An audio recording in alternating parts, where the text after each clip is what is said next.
안녕하세요, 여러분. 제 이름은 정옥순입니다. 올해로 75살이 되었어요. 제 이야기를 들려드릴게요. 오늘은 제 75번째 생일이에요. 아침에 일어나 화장대 앞에 앉았죠. 거울 속 제 모습을 보니 한숨이 절로 나왔어요. 깊어진 주름, 하얗게 샌 머리카락. 세월이 참 빠르구나. 눈물이 났어요. 벽에 걸린 가족 사진을 보며 지나간 날들이 떠올랐죠. 젊었을 때는 가난했지만 희망이 있었어요. 남편과 함께 열심히 일하며 새 아이를 키웠던 그 시절. 힘들었지만 행복했답니다. 큰아들 상철, 작은아들 상민, 막내딸 은희. 자식들이 잘 되는 걸 보는 게 그렇게 기쁠 수가 없었어요. 힘들 때도 많았지만 가족이 함께여서 행복했죠. 세월이 흘러 자식들은 어느새 다 컸어요. 큰아들 상철은 공무원이 되었고 작은아들 상민은 은행원, 막내딸 은희는 간호사가 되었죠. 그때가 제 인생에서 가장 자랑스럽고 행복한 시기였습니다. 손주들도 태어나고 집안의 웃음소리가 끊이질 않았어요. 명절이면 온 가족이 모여 떠들썩하게 지냈어요. 그때만 해도 앞으로도 계속 이렇게 행복할 거라고 생각했어요. 하지만 인생이란 게 그렇게 순탄하기만 한 건 아니더라고요. 1년 전 50년을 함께 산 남편이 갑자기 세상을 떠났어요. 그 후로 제 삶은 완전히 달라졌죠. 자식들은 각자의 삶이 바빠지면서 저를 찾아오는 일이 점점 줄어들었어요. 처음에는 이해하려고 노력했어요. 다들 자기 살기도 바쁠 텐데 하고요. 하지만 시간이 지날수록 외로움은 점점 커져갔어요. 그렇게 1년의 시간이 흘러 75번째 생일을 맞이하게 된 거예요. 축하해줄 사람 하나 없는 쓸쓸한 아침이었죠. 거울 앞에 앉아 주름진 얼굴을 바라보며 한숨을 내쉬었어요. 그때 갑자기 초인종 소리가 들렸어요. 누구지 하는 생각에 문을 열었더니 뜻밖에도 큰아들 상철이 서 있더라고요. 상철이 말했어요. 어머니 생신 축하드려요. 제가 좋은 제안이 있어서 왔어요. 상철의 목소리에서 뭔가 심상치 않은 것이 느껴졌어요. 그 순간 저는 몰랐죠. 이 방문이 제 인생의 새로운 전환점이 될 거라는 것을요. 아들이 들고 온 제안, 그게 바로 고급 요양원에 들어가 살라는 말이었어요. 처음 들었을 때는 솔직히 마음이 좋지 않았죠. 나를 버리려는 건가 하는 생각이 들었거든요. 상철이 설명했어요.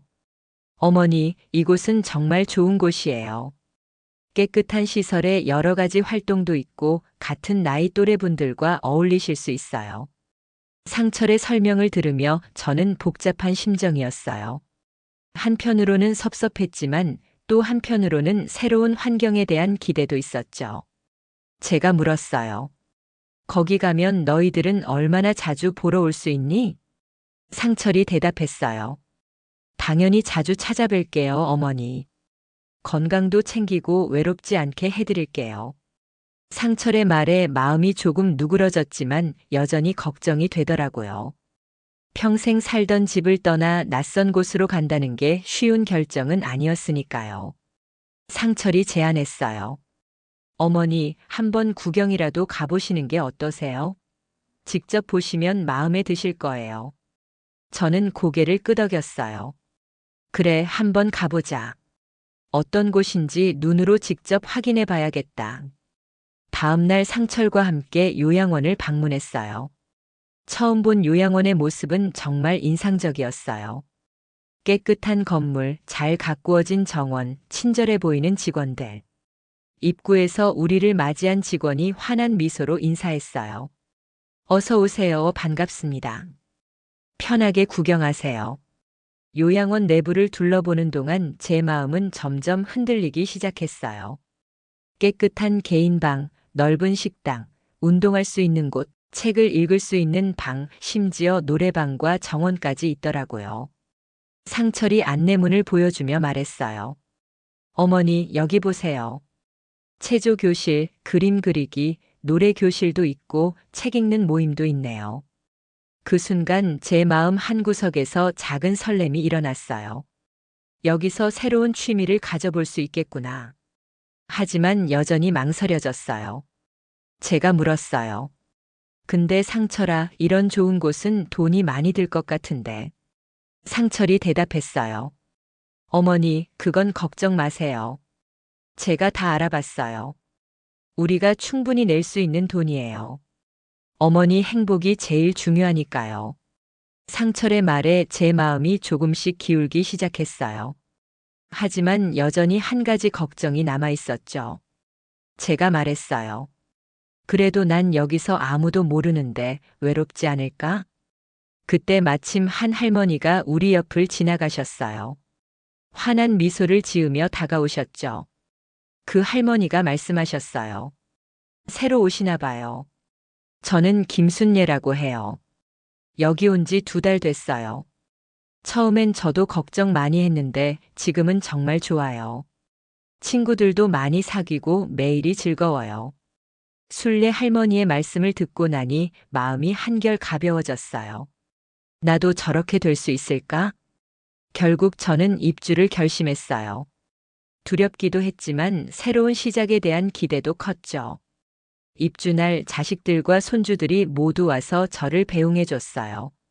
눈물도 났지만 그 눈물 속에는 설렘도 있었어요. 상철이 말했어요. 어머니, 걱정 마세요. 자주 올게요. 손주들이 외쳤죠. 할머니, 우리도 자주 놀러 올게요. 제 개인 방에 짐을 풀면서 생각했어요. 이제 정말 새로운 삶이 시작되는구나. 창밖으로 보이는 풍경이 낯설었지만 왠지 모르게 희망이 느껴졌죠. 그날 밤 침대에 누워 천장을 바라보며 생각했어요. 이제 정말 새로운 인생이 시작되는구나. 어떤 일들이 기다리고 있을까? 설렘 반, 두려움 반으로 첫날 밤을 보냈어요. 다음 날은 정말 특별했어요. 아침에 일어나니 낯선 천장이 보이더라고요. 잠시 당황했지만 곧 어제의 일들이 떠올랐죠. 그래, 이제 여기가 내 집이지.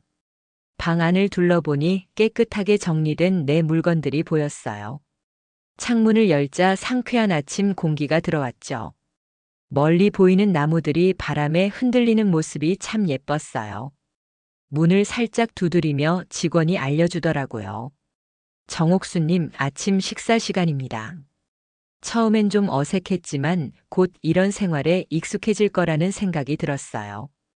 식당에 가보니 벌써 여러분들이 모여 계시더라고요.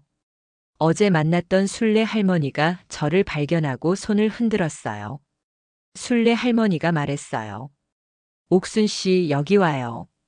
우리랑 같이 앉아요. 순례 할머니 옆에 앉으니 다른 분들도 반갑게 인사해 주셨어요. 처음 보는 얼굴들이었지만 따뜻하게 맞아주셔서 마음이 편해졌죠. 한 할아버지가 말씀하셨어요. 저는 이철호라고 합니다. 작년에 왔어요. 맞은편 할머니도 미소 지으며 말씀하셨어요. 저는 박영자예요. 1달 전에 왔어요. 아직도 적응 중이에요. 식사를 하면서 이런저런 이야기를 나눴어요. 요양원의 일상, 좋아하는 활동, 그리고 각자의 인생 이야기까지. 시간 가는 줄 모르고 이야기를 나눴답니다. 식사 후에는 직원의 안내가 있었어요. 친절한 직원이 요양원의 시설들과 여러 가지 활동들을 자세히 설명해 주었죠. 직원이 말했어요. 오늘 오후에는 체조 시간이 있어요. 관심 있으신 분들은 참여해 보세요. 체조는 한 번도 해본 적 없는 운동이었어요. 하지만 새로운 시작이라는 생각에 용기를 내어 참여하기로 했죠. 체조 시간은 생각보다 재미있었어요. 몸이 좀 뻣뻣하긴 했지만 선생님이 천천히 가르쳐 주셔서 따라할 만했어요. 시간이 끝나고 나니 몸이 한결 가벼워진 것 같았어요. 순례 할머니가 제안했어요. 옥순 씨, 내일은 그림 그리기 시간이 있어요. 같이 가볼까요? 저는 대답했어요. 그래요, 좋아요. 꽃이랑 풍경을 그리는 게 좋았는데 요즘엔 기회가 없었거든요. 이렇게 하루하루 새로운 경험을 하면서 시간이 흘러갔어요. 처음에는 낯설고 어색했지만 점점 요양원 생활에 익숙해져 갔죠. 얼마 안 지나서 상철이 찾아왔어요. 상철이 물었어요. 어머니 잘 지내고 계세요? 불편한 건 없으세요? 저는 대답했어요. 응, 잘 지내고 있어. 여기 와서 새로운 친구들도 사귀고 매일 뭔가 배우는 게 있어서 좋아. 상철의 얼굴에 안도의 표정이 스쳤어요. 아마도 제가 잘 적응할 수 있을지 걱정했던 모양이에요. 상철이 말했어요. 다행이에요, 어머니. 저희도 어머니가 행복하셨으면 좋겠어요. 상철과 이야기를 나누면서 문득 깨달았어요. 전에는 아이들이 찾아오길 기다리기만 했는데, 이제는 제 이야기를 들려줄 수 있게 되었다는 걸요. 요양원에서의 생활, 새로 사귄 친구들, 배운 것들. 들려줄 이야기가 많아졌어요. 시간이 더 흘러 석 달이 지났을 때쯤 저는 요양원에서의 생활에 완전히 익숙해졌어요. 매일 아침 체조로 하루를 시작하고 오후에는 그림 그리기나 노래 교실에 참여했죠. 저녁에는 친구들과 이야기를 나누거나 책을 읽었고요. 특히 그림 그리기 시간에 그린 그림들이 제 방을 가득 채우게 되었어요. 아침마다 그림들을 보며 뿌듯한 마음이 들었어요. 저는 혼잣말을 했어요. 내가 이런 그림을 그릴 수 있다니 참 신기하네. 이렇게 말하는 제 모습을 보면 스스로도 웃음이 나왔어요. 젊었을 때는 바빠서 이런 여유를 가져본 적이 없었거든요. 요양원에서의 생활이 항상 즐겁기만 한 것은 아니었어요. 가끔은 가족이 그리워 눈물을 흘리기도 했고 옛날 집이 생각나 우울해지기도 했죠. 하지만 그럴 때마다 새로 사귄 친구들이 위로가 되어 주었어요. 순례 할머니가 말했어요. 옥순아, 우리 같이 산책 갈까? 바깥 공기 쐬면 기분이 좋아질 거야. 순례 할머니와는 동갑이라 서로 말을 놓기로 했어요. 순례 할머니의 따뜻한 말 한마디에 제 마음이 환해지곤 했어요. 이렇게 시간이 흐르면서 저는 점점 변해갔어요. 전에는 몰랐던 제 자신의 모습을 발견하게 되었죠. 체조를 통해 몸이 가벼워졌고 여러 가지 이야기들을 나누며 세상을 보는 눈이 넓어졌어요. 무엇보다 큰 변화는 제 마음가짐이었어요. 지난 날만 생각하며 살았는데 이제는 오늘의 순간을 즐기는 법을 배웠죠. 그리고 내일에 대한 기대도 생겼고요. 저는 생각했어요. 나이 들어 새로운 삶을 시작한다는 게 이런 거구나. 요양원에서 첫 석 달을 보내고 이런 생각이 들었어요. 그렇게 요양원에서의 생활이 항상 행복하기만 했다면 좋았겠지만 현실은 그렇지 않았어요. 얼마 지나지 않아 조금씩 문제들이 보이기 시작했죠. 처음에는 사소한 것들이었어요. 식당 음식이 조금씩 맛없어지는 것 같다거나 청소가 예전만큼 꼼꼼하지 않다거나 하는 거예요. 어느 날 점심 식사 때 순례 할머니가 말했어요. 요즘 음식이 좀 맛이 없어진 것 같지 않아? 저도 동의했어요. 그러게, 나도 그런 생각을 했어. 하지만 그때는 큰 문제라고 생각하지 않았어요. 어쩌다 그럴 수도 있겠지라고 생각했거든요. 그런데 시간이 지날수록 이런 일들이 더 자주 일어나기 시작했어요. 여러 가지 활동들도 점점 재미없어졌고 직원들의 태도도 달라졌어요. 처음에는 항상 밝게 웃으며 인사하던 직원들이 이제는 무표정하게 지나가곤 했죠. 직원이 말했어요. 정옥수님, 오늘 체조 시간은 선생님 사정으로 없습니다. 이런 일이 한 달에 한두 번씩 일어나기 시작했어요. 다른 활동도 없이 그냥 없어지는 경우가 많았죠. 또 한 가지 큰 문제는 건강 관리였어요. 요양원에 올 때 언제든지 의사 선생님이 와주신다고 들었는데 실제로는 그렇지 않았거든요. 어느 날 밤 옆방의 철호 할아버지가 갑자기 배가 아프다고 하셨어요. 하지만 근무하는 직원이 자리에 없었어요. 결국 구급차를 불러 병원으로 가셨죠. 다행히 큰 문제는 아니었지만 우리 모두에게 큰 충격을 주었어요. 이런 일들이 쌓이면서 요양원에 사는 사람들 사이에 불만이 쌓이기 시작했어요. 복도에서 만나면 이런저런 불평들이 오갔어요. 한 할머니가 말씀하셨어요. 요즘 직원들 태도 봤어? 너무 불친절해. 다른 할머니가 대답했어요. 그러게요. 우리가 돈 내고 사는 곳인데 이게 뭐예요? 저도 점점 마음이 불편해졌어요. 처음에 느꼈던 설렘과 기대가 사라지고 대신 실망과 화가 자리 잡기 시작했죠. 어느 날 저는 용기를 내어 사무실을 찾아갔어요. 저는 말했어요. 안녕하세요. 최근에 있었던 몇 가지 문제들에 대해 이야기하고 싶어서 왔습니다. 하지만 돌아온 대답은 실망스러웠어요. 직원이 말했어요. 정옥수님, 저희도 최선을 다하고 있습니다. 모든 분들을 완벽하게 만족시키기는 어려운 점 이해해 주시기 바랍니다. 형식적인 대답뿐이었죠. 제 말을 진지하게 들으려는 태도조차 보이지 않았어요. 이런 문제들이 계속되면서 요양원 안의 분위기도 변해갔어요. 처음에는 서로 웃으며 인사하고 대화를 나누던 사람들이 이제는 각자의 방에 틀어박혀 지내는 경우가 많아졌어요. 순례 할머니가 물었어요. 옥순아, 요즘 기분이 어때? 저는 대답했어요. 글쎄, 처음에 느꼈던 그 설렘이 많이 사라진 것 같아. 넌 어때? 순례 할머니가 말했어요. 나도 그래. 가끔은 여기 온 걸 후회하기도 해. 순례 할머니의 말에 가슴이 아팠어요. 우리 모두 더 나은 삶을 위해 이곳에 왔는데 현실은 그렇지 않았으니까요. 그러던 어느 날 큰일이 일어났어요. 저녁 식사 시간에 갑자기 한 할머니가 쓰러진 거예요. 모두가 놀라서 어쩔 줄 몰라 하는 사이 한 할아버지가 소리쳤어요. 할아버지가 외쳤어요. 빨리 구급차 좀 불러요. 왜 다들 가만히 있어요? 그제서야 직원들이 움직이기 시작했지만 너무 늦었어요. 결국 그 할머니는 병원으로 옮겨졌지만 위독한 상태였죠. 이 일 이후로 요양원 전체가 술렁이기 시작했어요. 사람들은 모여서 대책을 이야기하기 시작했고 사무실에 항해 방문을 하는 사람들도 생겼죠. 한 할아버지가 말씀하셨어요. 우리가 이렇게 비싼 돈을 내고 사는데 이게 뭡니까?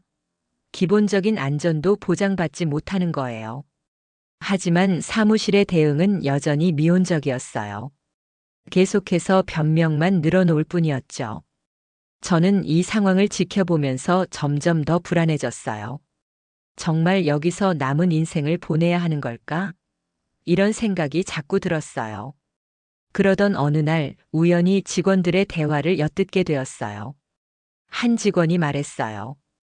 이제 3달 지났으니 관리 좀 줄여도 돼. 어차피 계약금 다 받았잖아. 다른 직원이 대답했어요. 맞아, 노인네들 기억력도 안 좋으니까. 그 말을 듣는 순간 가슴이 철렁 내려앉는 것 같았어요.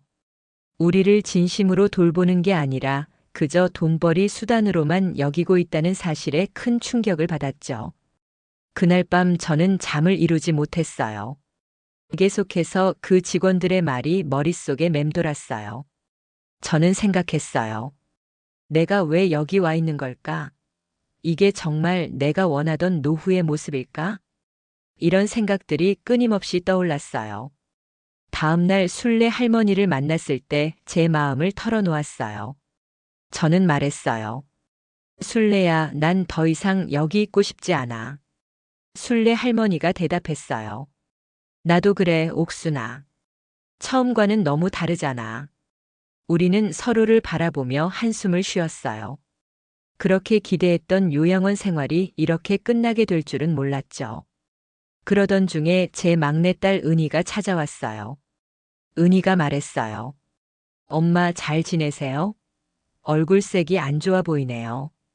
저는 그동안 있었던 일들을 은희에게 털어놓았어요. 처음에는 좋았지만 점점 나빠지는 상황들, 늘어나는 불만들, 그리고 제 마음속의 불안까지. 은희는 제 이야기를 듣고 깊은 한숨을 내쉬었어요. 은희가 말했어요. 엄마 정말 죄송해요. 우리가 더 꼼꼼히 알아보고 결정했어야 했는데. 은희가 미안해하는 모습을 보니 마음이 아팠어요. 하지만 동시에 이런 생각도 들었죠. 이제 와서 미안하다고 한들 뭐가 달라지겠어. 그날 밤 저는 오랜만에 울었어요. 제 인생의 마지막이 될지도 모르는 시간을 이렇게 불안과 실망 속에서 보내야 한다는 생각에 너무나 슬펐거든요. 하지만 동시에 이대로는 안 된다는 생각도 들었어요. 요양원에 온 지 어느덧 반년이 지났어요. 처음엔 모든 게 새롭고 좋았지만 점점 가족들과 멀어지는 것 같아 마음이 아팠답니다. 입주 초기에는 아이들이 일주일에 한 번씩 찾아왔어요. 손주들과 함께 와서 이런저런 이야기도 나누고 맛있는 것도 먹고 갔죠. 그때만 해도 제 선택이 옳았다고 생각했어요. 상철이 물었던 게 기억나요. 어머니, 여기 오니까 좋으세요? 저는 대답했어요. 그럼 너희들 덕분에 편하게 지내고 있지. 그때 저는 진심으로 그렇게 말했어요. 하지만 시간이 지날수록 아이들의 방문이 뜸해지기 시작했어요.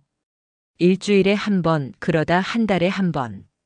점점 발걸음이 뜸해졌고 전화도 마찬가지였어요. 처음엔 매일 안부 전화가 왔는데 이제는 일주일에 한 번 올까 말까 했어요. 그러던 어느 날 막내딸 은희에게 전화를 걸었어요. 저는 말했어요. 은희야, 요즘 왜 안 와? 은희의 목소리가 약간 당황한 듯 들렸어요. 엄마, 미안해요. 요즘 일이 너무 바빠서. 다음에 꼭 갈게요.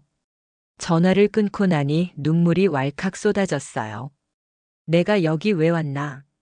이런 생각이 계속 맴돌았죠. 그날 이후로 저는 자주 울었어요. 밤에 혼자 있을 때면 더 서럽더라고요. 가족들 생각에 잠을 이루지 못하는 날도 많았어요. 옆방의 순례 할머니가 제 모습을 보고 걱정했어요. 순례 할머니가 말했어요. 옥순아, 무슨 일 있어? 요즘 얼굴색이 안 좋아 보여. 저는 대답했어요. 아니야, 괜찮아. 저는 그렇게 말했지만 사실 전혀 괜찮지 않았어요.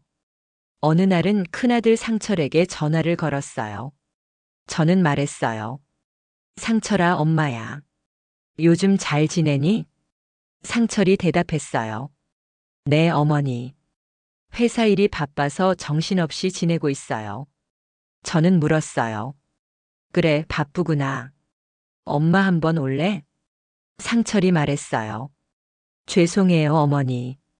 다음 주에 시간 내서 꼭 찾아뵐게요. 하지만 그 다음 주가 언제일지 알 수 없었어요. 전화를 끊고 한참을 멍하니 창밖만 바라봤어요. 작은 아들 상민에게도 전화를 걸어봤어요. 저는 말했어요. 상민아, 엄마 보고 싶다. 상민이 대답했어요. 엄마, 저도 보고 싶어요. 하지만 요즘 애들 학원 때문에 정신이 없어요. 저는 말했어요. 그래, 애들 공부가 중요하지. 마음속으로는 나보다 중요하냐고 묻고 싶었지만 차마 말을 꺼내지 못했어요. 가족들의 빈자리를 채우려고 요양원의 여러 가지 활동에 열심히 참여했어요. 체조도 하고 노래 교실도 다녔죠. 하지만 그 어떤 것도 가족의 빈자리를 채워주진 못했어요. 밤이면 옛집에서의 추억이 떠올랐어요. 아이들이 어렸을 때 온 가족이 둘러앉아 저녁을 먹던 모습, 명절이면 북적거리며 떠들썩하게 지내던 시간들. 그 모든 게 그리웠어요. 저는 중얼거렸어요. 나는 지금 뭐 하고 있는 걸까? 거울 속 내 모습을 보며 그렇게 말했어요. 눈가의 주름은 더 깊어진 것 같고 머리카락은 더 하얗게 센 것 같았어요. 요양원의 다른 분들도 비슷한 처지인 것 같았어요. 복도에서 마주치면 서로 아무 말 없이 고개만 끄덕이곤 했죠. 다들 같은 마음이었나 봐요. 어느 날은 입구에 앉아 현관만 하염없이 바라봤어요. 누군가 들어올 때마다 혹시 우리 아이들인가 하고 고개를 들었죠. 하지만 매번 실망했어요. 직원이 말했어요. 정옥수님, 저녁 식사 시간입니다. 저는 힘없이 일어났어요. 식당으로 가는 길에 문득 생각났어요. 오늘이 은희 생일이구나. 서둘러 방으로 돌아와 전화를 걸었어요. 저는 말했어요. 은희야, 생일 축하한다. 은희가 대답했어요. 엄마, 제 생일 기억하고 계셨네요. 고마워요. 저는 물었어요. 그래, 잘 지내니? 은희가 말했어요. 엄마, 너무 걱정하지 마세요. 다음에 시간 내서 갈게요. 전화를 끊고 한참을 울었어요. 딸아이 생일날 미역국 끓여주고 케이크에 촛불 켜주고 노래 불러주던 때가 있었는데, 이제는 그저 전화 한 통으로 끝나는구나 싶어서요. 창밖으로 노을이 지고 있었어요. 아름다운 풍경이었지만 제 마음은 점점 더 어두워져 갔어요. 저는 생각했어요. 이렇게 살다 끝나는 건가? 저는 요양원에서의 생활이 점점 더 힘들어졌어요. 가족들과 멀어진 것도 서러운데 이제는 같이 사는 사람들과도 갈등이 생기기 시작했죠. 어느 날 아침 저는 순례 할머니와 함께 운동하는 곳에 갔어요. 요즘 들어 허리가 아파서 가벼운 운동이라도 해야겠다고 생각했거든요. 순례 할머니가 말했어요. 옥순아, 우리 천천히 해보자. 너무 무리하지 말고. 저는 대답했어요. 그래, 순례야. 우리 나이에 맞게 하면 되지. 하지만 운동하는 곳에 들어서자마자 불편한 시선이 느껴졌어요. 이미 몇몇 분들이 기구를 사용하고 계셨는데 우리를 보더니 못마땅한 표정을 짓는 거예요. 저희는 그냥 빈 자전거에 앉아 천천히 페달을 밟기 시작했어요. 그런데 얼마 지나지 않아 한 할아버지가 다가와 말을 걸었어요. 할아버지가 말씀하셨어요. 아니, 두 분은 왜 이렇게 느리게 해요? 다른 사람들도 써야 하는데. 순간 당황스러웠지만 참고 대답했어요. 저는 말했어요. 죄송해요. 저희도 곧 마치고 나갈게요. 그런데 이게 끝이 아니었어요. 또 다른 할머니가 와서 말을 꺼냈죠. 그 할머니가 말씀하셨어요. 당신들 때문에 우리가 운동할 시간이 없잖아. 이 말에 순례 할머니가 화를 냈어요. 순례 할머니가 말했어요. 무슨 소리예요? 우리도 똑같이 시설을 쓸 권리가 있어요. 저도 참지 못하고 말했죠. 저는 말했어요. 맞아요. 우리가 뭐 공짜로 있는 줄 아세요? 순간 운동하는 곳 안의 분위기가 싸늘해졌어요. 다른 분들도 하나둘 모여들기 시작했고 말다툼은 점점 격해졌어요. 한 분이 말씀하셨어요. 기구를 혼자만 쓰면 어떡해요? 다른 분이 대답했어요. 혼자만 쓰는 게 아니에요. 우리도 돈 내고 사는 거예요. 왜 운동을 못해요? 또 다른 분이 말씀하셨어요. 그렇게 운동할 거면 아예 오지를 마세요. 서로 목소리가 높아지고 얼굴이 붉어졌어요. 평소에는 인사도 나누고 친하게 지내던 분들인데 이렇게 다투는 모습을 보니 마음이 아팠어요. 그때 직원이 급하게 들어왔어요. 직원이 말했어요. 어르신들 무슨 일이세요? 이러시면 안 됩니다. 직원이 중재에 나섰지만 이미 엎질러진 물이었어요. 몇몇 할머니 할아버지들은 운동하는 곳을 나왔죠. 순례 할머니가 한숨을 쉬었어요. 에휴, 이게 뭐 하는 짓이야. 같이 살면서. 저도 말했어요. 그러게, 우리가 여기 와서 이런 대접을 받으려고 온 건 아닌데. 그날 이후로 요양원의 분위기는 완전히 바뀌었어요. 복도에서 마주쳐도 인사를 하지 않고 그냥 지나치는 일이 많아졌죠. 식당에서도 서로 등을 돌리고 앉아 식사를 했어요. 저는 방에 틀어박혀 있는 시간이 많아졌어요. 밖에 나가면 누군가와 마주칠까봐 불안했어요. 순례 할머니도 마찬가지였어요. 순례 할머니가 물었어요. 옥순아, 우리가 잘못한 것 같아? 저는 대답했어요. 아니야, 순례야. 우리도 여기서 살 권리가 있어. 그런데 왜 이렇게 됐을까? 며칠 후 사무실에서 공지가 왔어요. 시설 이용 시간을 정해서 운영하겠다는 내용이었죠. 하지만 이건 근본적인 해결책이 되지 못했어요. 오히려 사람들 사이에 내 편이 갈리기 시작했어요. 저희 편을 들어주는 분들도 있었지만 대부분은 우리를 멀리하는 것 같았어요. 어느 날 한 할머니가 따끔하게 말했어요. 옥순 씨, 순례 씨 두 분 때문에 우리 모두가 불편해졌어. 그 말에 가슴이 아팠어요. 우리가 뭘 그렇게 잘못했다고 이런 대접을 받아야 하는 걸까요? 밤에 잠자리에 들면서 생각했어요. 이렇게 살려고 여기 온 게 아닌데. 눈물이 흘렀어요. 다음 날 아침 순례 할머니와 만나 이야기를 나눴어요. 순례 할머니가 말했어요. 옥순아, 우리 어떡하면 좋을까? 이대로는 정말 못 살겠어. 저는 대답했어요. 나도 모르겠어, 순례야. 하지만 이대로 포기할 순 없어. 우리는 다시 한번 용기를 내기로 했어요. 이번에는 모든 사람들을 모아놓고 진심으로 이야기를 나누기로 한 거죠. 입구 넓은 곳에 모든 분들을 모셨어요. 처음에는 어색한 분위기였지만 하나둘 말문을 열기 시작했어요. 저는 떨리는 목소리로 말했어요. 여러분, 우리가 왜 이렇게 됐을까요? 우리 모두 행복하게 살고 싶어서 이곳에 온 거 아닌가요? 한 할머니가 대답했어요. 맞아요. 우리 모두 똑같은 마음으로 여기 왔을 텐데 왜 서로를 이해하지 못하고 있는 걸까요? 순례 할머니도 말했어요. 그러게요. 우리 모두가 외롭고 힘든 건 마찬가지잖아요.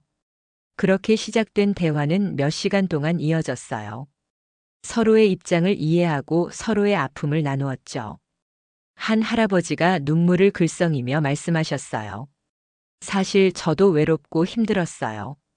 그래서 조금이라도 건강해지고 싶어 운동을 하는 건데. 저는 대답했어요. 저희도 마찬가지예요. 우리 모두 같은 마음이거네요. 그날의 대화는 우리 모두에게 큰 깨달음을 주었어요. 우리는 모두 같은 처지에 있는 사람들이었고 서로를 이해하고 배려해야 한다는 걸 알게 된 거죠. 순례 할머니가 말했어요. 앞으로는 서로 양보하고 배려하면서 살아갑시다. 우리 모두 행복해질 권리가 있잖아요. 그 말에 모두가 박수를 쳤어요. 그날 이후로 요양원의 분위기가 조금씩 바뀌기 시작했어요. 서로 인사를 나누고 양보하는 모습들이 보이기 시작했죠. 하지만 여전히 마음 한구석이 무거웠어요.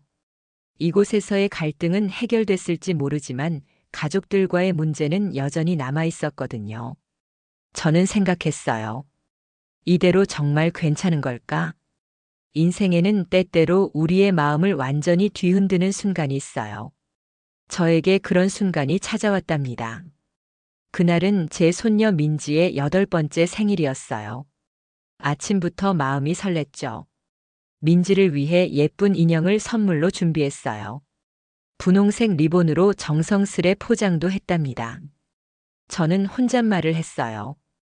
우리 민지가 이걸 받으면 얼마나 좋아할까? 선물을 바라보며 미소 지었어요. 하지만 곧 현실을 깨달았죠. 요양원 규칙상 외출이 쉽지 않다는 것을요.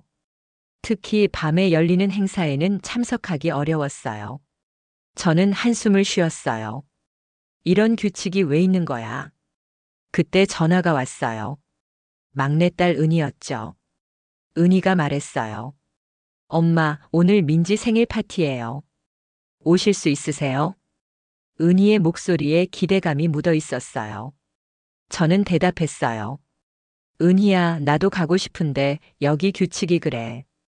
밤에 외출하기가 어려워. 목이 메었어요. 은희가 말했어요. 엄마, 정말 못 오세요? 민지가 많이 기대하고 있어요. 은희의 목소리가 실망감으로 가득 찼어요. 저는 말했어요. 그래, 미안해. 규칙이 그래. 다음에 보자. 힘겹게 대답했어요. 전화를 끊자마자 눈물이 왈칵 쏟아졌어요. 손녀의 생일 파티에도 가지 못하는 할머니. 제가 그렇게 되어 있었던 거예요. 저는 흐느끼며 중얼거렸어요. 민지야, 할머니가 미안해. 할머니가 정말 미안해. 방 안에 홀로 앉아 오열했어요. 민지의 웃는 얼굴, 할머니하고 부르며 달려오던 모습, 제가 해주는 음식을 맛있게 먹던 모습, 그 모든 기억이 스쳐 지나갔어요. 저는 자책했어요. 내가 왜 이러고 있지? 왜 이렇게 살고 있는 거야? 노크 소리가 들렸어요. 순례 할머니였어요. 순례 할머니가 말했어요. 괜찮아? 우는 소리가 나서 순례 할머니의 목소리에 걱정이 가득했어요. 문을 열자 순례 할머니가 놀란 표정으로 저를 바라봤어요. 순례 할머니가 물었어요. 옥순아, 무슨 일이야? 왜 이렇게 울고 있어? 순례 할머니 앞에서 또다시 눈물이 터졌어요. 모든 이야기를 털어놓았죠. 민지의 생일 파티에 가지 못하는 것, 가족들과 점점 멀어지는 것, 이곳에서의 외로움과 답답함. 모든 것을요. 순례 할머니는 말없이 저를 꼭 안아주었어요. 그 따뜻한 품 안에서 한참을 울었죠. 순례 할머니가 말했어요. 옥순아, 울지 마. 우리 여기서 나가자. 이렇게 사는 거 아니야. 순례 할머니의 말에 고개를 들었어요. 저는 물었어요. 나가다니? 그게 말이 돼? 우리가 어디로 가겠어? 불안한 마음에 그렇게 말했어요. 순례 할머니가 대답했어요. 왜 안 돼? 우리 아직 살아있잖아. 우리 인생의 주인공은 우리야. 여기서 이렇게 시들어가긴 아까워. 순례 할머니의 눈빛이 단호했어요. 확 깨닫는 느낌이 들었어요. 그래요, 우리는 아직 살아있어요. 우리 인생의 주인공은 바로 우리 자신이에요. 저는 말했어요. 순례야, 너 말이 맞아. 이렇게 살면 안 돼. 우리 정말 나가자. 결심이 섰어요. 순례 할머니가 제 손을 꼭 잡아주었어요. 그 손에서 따뜻함과 용기를 느꼈어요. 순례 할머니가 말했어요. 옥순아, 우리 함께라면 뭐든 할 수 있어. 새로운 시작을 하자. 그 말에 저도 모르게 고개를 끄덕였어요. 눈물은 그쳤지만 가슴은 여전히 뛰고 있었죠. 두려움과 설렘이 뒤섞인 묘한 감정이었어요. 저는 물었어요. 순례야, 우리가 정말 나갈 수 있을까? 계약도 있고. 문득 현실적인 걱정이 들었어요. 순례 할머니가 대답했어요. 걱정 마. 내가 좋은 생각이 있어. 우리 힘을 합치면 뭐든 할 수 있어. 순례 할머니의 말에 힘을 얻었어요. 그날 밤 우리는 늦게까지 이야기를 나눴어요. 요양원을 나가서 어떻게 살아갈지, 무엇을 해야 할지. 모든 게 불확실했지만 그 불확실함 속에서 희망을 느꼈어요. 저는 말했어요. 변화가 필요해.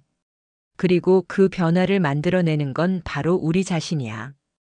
두렵고 불안했지만 결심을 하고 나니 우리 안에 용기가 생기더라고요.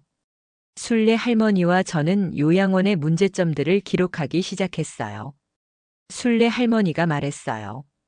옥순아, 우리가 겪은 모든 일을 적어보자. 하나도 빠뜨리지 말고. 우리는 방에 앉아 종이와 펜을 꺼냈어요. 처음에는 어디서부터 시작해야 할지 막막했지만 하나씩 떠올리며 적어나갔죠. 저는 말했어요. 기억나? 처음 왔을 때 친절하던 직원들이 어느 순간부터 불친절해졌잖아. 순례 할머니가 대답했어요. 맞아. 인사도 제대로 안 하고 우리 부탁을 무시하기 일쑤였지. 순례 할머니가 고개를 끄덕이며 받아 적었어요. 우리는 계속해서 기억을 더듬어 문제점들을 적어 나갔어요. 불친절한 직원들의 태도 변화, 점점 맛없어지고 줄어든 식사, 외출을 막는 과도한 규제, 여러 가지 활동의 축소와 질 저하, 건강관리 서비스 부실, 시설 관리 소홀. 목록이 길어질수록 우리의 마음도 무거워졌어요. 저는 말했어요. 이렇게 많은 문제가 있었다니. 우리가 왜 진작 이렇게 하지 않았을까? 후회도 들었죠. 순례 할머니가 말했어요. 옥순아, 이렇게 많은 문제가 있었는데 우리가 참고 살았다니 믿기지 않아. 저는 대답했어요. 이걸로 우리의 권리를 찾아야 해. 더 이상 여기서 살 수 없어. 우리는 밤새 증거를 모으고 정리했어요. 사진도 찍고 다른 사람들의 이야기도 녹음했어요. 모든 준비를 마치고 나니 아침이 밝아오고 있었어요. 순례 할머니가 말했어요. 이제 관리자를 만나러 가자. 계약 해지를 요구하자. 우리는 긴장된 마음으로 사무실로 향했어요. 가는 길에 다른 사람들이 우리를 응원해 주었죠. 한 할머니가 말씀하셨어요. 할머니들 꼭 좋은 결과 있기를 바랄게요. 힘내세요. 그 말들이 우리에게 큰 힘이 되었어요. 사무실 문을 두드리고 들어가자 관리자가 놀란 표정으로 우리를 맞이했어요. 관리자가 물었어요. 어르신들 무슨 일로 오셨나요? 저는 떨리는 목소리로 말했어요. 우리가 할 말이 있어서 왔어요. 관리자가 말했어요. 네, 말씀해 보세요. 저는 말했어요. 우리는 계약을 끝내고 싶습니다. 더 이상 여기서 살 수 없어요. 제 목소리가 점점 커졌어요. 관리자는 당황한 기색이 역력했어요. 관리자가 말했어요. 갑자기 무슨 말씀이세요? 계약 기간이 아직 남아있는데. 그때 순례 할머니가 나섰어요. 순례 할머니가 말했어요. 우리가 왜 계약을 끝내려는지 들어보시겠어요? 이 증거들을 보세요. 우리가 준비한 자료들을 관리자 앞에 펼쳐놓았어요. 사진, 녹음 파일, 상세한 기록들. 관리자의 얼굴색이 창백해지는 게 보였어요. 관리자가 말을 더듬었어요. 이건 순례 할머니가 말했어요. 더 이상 이대로 살 수 없어요. 계약을 끝내고 떠나겠습니다. 저도 단호하게 말했어요. 우리의 권리를 찾겠습니다. 관리자는 한동안 아무 말도 하지 못하고 자료들을 뒤적이기만 했어요. 그러다 마침내 고개를 들더니 한숨을 쉬었죠. 관리자가 말했어요. 하지만 계약 끝내는 데는 위약금이 있습니다. 그걸 감당하실 수 있으신가요? 우리는 이미 그 부분도 준비해 왔어요. 저는 말했어요. 그 위약금이 부당하다는 것도 증명할 수 있습니다. 우리가 겪은 불이익을 고려하면 오히려 보상을 받아야 할 상황이에요. 관리자는 잠시 고민하더니 결국 고개를 끄덕였어요. 관리자가 말했어요. 알겠습니다. 어르신들의 요구를 받아들이겠습니다. 계약 끝내는 절차를 진행하겠습니다. 우리는 서로 놀란 눈빛을 교환했어요. 이렇게 쉽게 받아들일 줄은 몰랐거든요. 저는 물었어요.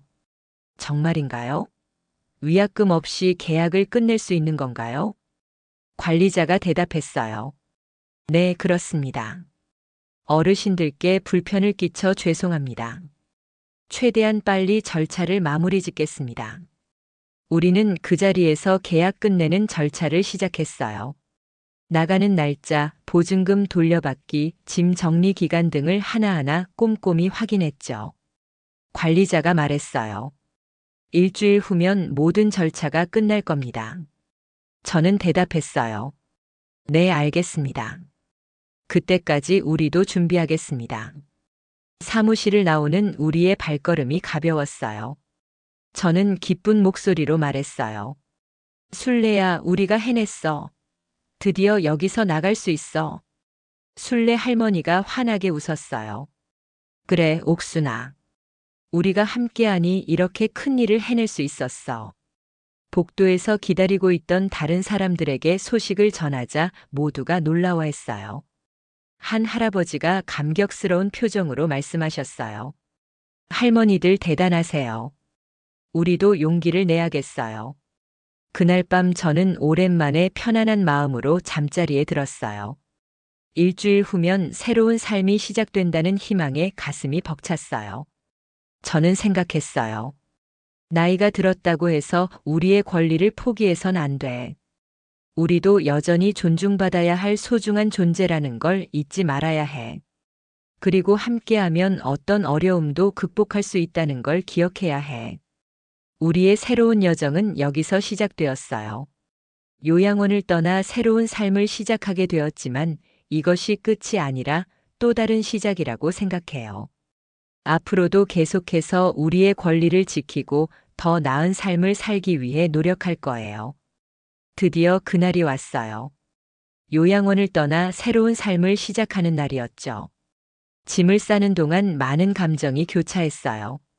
기쁨, 설렘, 그리고 약간의 두려움까지. 순례 할머니가 물었어요. 옥순아, 정말 떠나는 거야? 저는 대답했어요.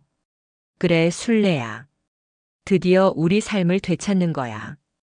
우리는 함께 작은 아파트를 구했어요. 가족들 근처에 있는 작지만 아늑한 곳이었죠. 이사날 요양원을 나서는 순간 가슴이 벅차올랐어요. 저는 환하게 웃으며 말했어요. 순례야, 우리 해냈어. 순례 할머니도 기쁨이 가득한 목소리로 대답했어요. 그래, 이제 진짜 새 삶을 시작하는 거야. 새 집으로 들어서는 순간 우리 앞에 펼쳐진 가능성들이 느껴졌어요. 이제 우리가 원하는 대로 살 수 있는 거예요. 순례 할머니가 말했어요. 옥순아, 이제 우리 마음대로 할 수 있어. 늦잠 자고 싶으면 자고, 밤에 산책 가고 싶으면 가고. 저도 고개를 끄덕였어요. 그래, 순례야. 우리 인생의 주인공은 우리 자신이야. 짐을 풀면서 우리는 앞으로의 계획을 세웠어요. 가족들과 더 자주 만나기, 오래전부터 하고 싶었던 취미 시작하기. 그리고 무엇보다 서로를 의지하며 행복하게 살아가기. 그날 밤 새집 창문으로 보이는 별들을 바라보며 생각했어요. 이제야 진정한 나의 삶을 살게 되는구나. 새 집으로 이사한 지 일주일이 지났어요. 그리고 드디어 기다리던 날이 왔죠. 바로 가족들과의 모임이에요. 아침부터 분주히 준비를 했어요. 손주들이 좋아하는 음식도 만들고 집안 곳곳을 정리했어요. 순례 할머니도 와서 도와주었어요. 순례 할머니가 물었어요. 옥순아, 긴장돼? 저는 대답했어요. 응, 조금. 오랜만에 다 같이 모이는 거라서. 초인종 소리에 가슴이 두근거렸어요. 문을 열자 손주 민지가 제일 먼저 달려와 안겼어요. 민지가 말했어요. 할머니, 보고 싶었어요. 민지의 목소리에 눈시울이 붉어졌어요. 이어서 자식들과 손주들이 들어왔어요. 집안이 금세 웃음소리로 가득 찼죠. 식탁에 둘러앉아 오랜만에 함께하는 식사를 했어요. 자식들은 제가 만든 음식을 맛있게 먹었고 서로의 근황을 나누었죠. 식사가 끝나갈 무렵 큰아들 상철이 입을 열었어요. 상철이 말했어요. 어머니, 정말 죄송합니다. 제가 잘못 판단했어요. 요양원이 좋을 거라 생각했는데. 상철의 눈에 미안함이 가득했어요. 저는 따뜻하게 미소 지었죠. 저는 말했어요. 아니야, 너 덕분에 오히려 좋은 경험을 했어.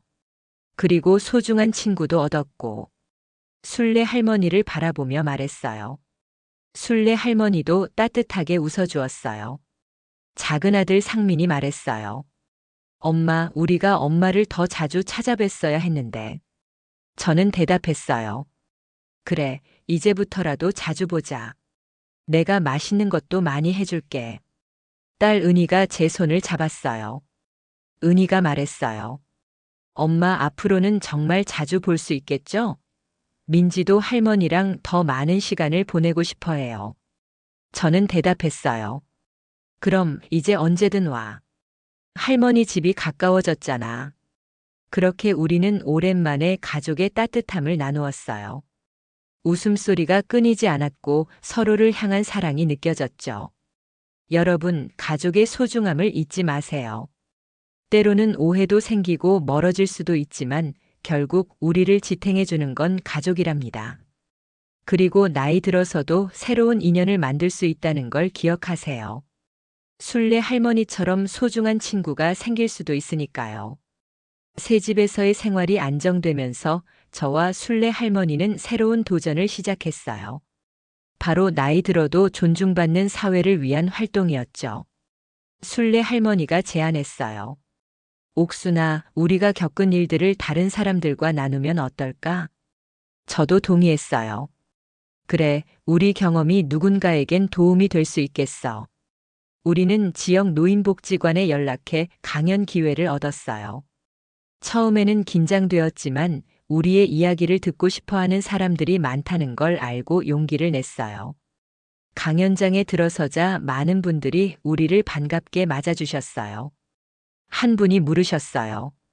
요양원에서 나오신 할머니들이시죠? 저는 대답했어요. 네, 맞아요. 오늘 그 이야기를 들려드리려고 왔어요. 강단에 올라 이야기를 시작했어요. 요양원에서의 경험, 겪었던 어려움들, 그리고 그것을 극복해 나간 과정까지 모든 것을 솔직하게 털어놓았죠. 순례 할머니가 말했어요. 처음에는 저도 포기하고 싶었어요. 하지만 함께 힘을 모으니 변화를 만들어낼 수 있었죠. 저도 덧붙였어요. 그래요. 나이 들었다고 해서 우리의 권리를 포기할 순 없어요.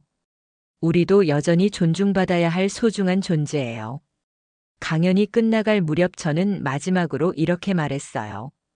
저는 말했어요. 여러분, 나이 들었다고 포기하지 마세요.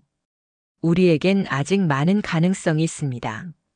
그 순간 청중들로부터 뜨거운 박수 소리가 울려 퍼졌어요. 많은 분들이 눈물을 글썽이며 고개를 끄덕이셨습니다. 강연 후 여러분들이 다가와 이야기를 나누셨어요. 한 분이 말씀하셨어요. 할머니들 덕분에 용기를 얻었어요. 저도 변화를 만들어내고 싶어요. 그날 이후로 우리의 활동은 계속되었어요. 다른 복지관에서도 강연 요청이 왔고 심지어 방송 출연 제안도 받았죠. 순례 할머니가 감격스러워하며 말했어요. 옥순아, 우리가 이렇게 많은 사람들에게 힘이 되다니 믿어져. 저는 대답했어요. 그래, 순례야.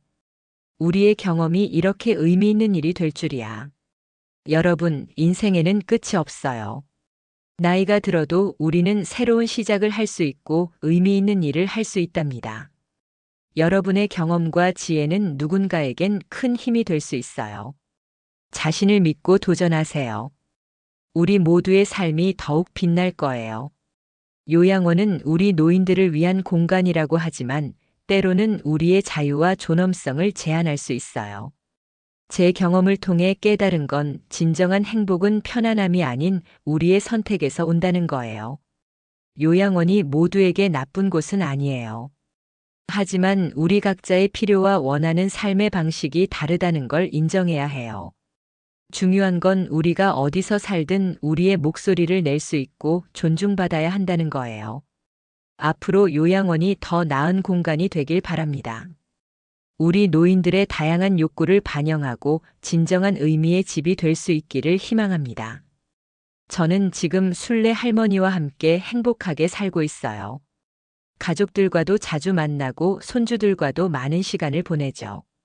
무엇보다 제가 원하는 방식으로 살 수 있다는 게 가장 큰 행복이에요. 여러분도 기억하세요. 나이는 숫자에 불과합니다. 우리는 언제든 새로운 시작을 할 수 있어요. 가족의 소중함을 잊지 마시고 진정한 친구의 가치를 기억하세요. 그리고 무엇보다 자신의 권리를 지키는 것을 두려워하지 마세요. 우리 모두는 존중받아야 할 소중한 존재입니다. 이 이야기가 여러분께 작은 용기가 되었으면 좋겠습니다. 끝까지 들어주셔서 감사합니다. 여러분 모두 행복하시길 바랍니다.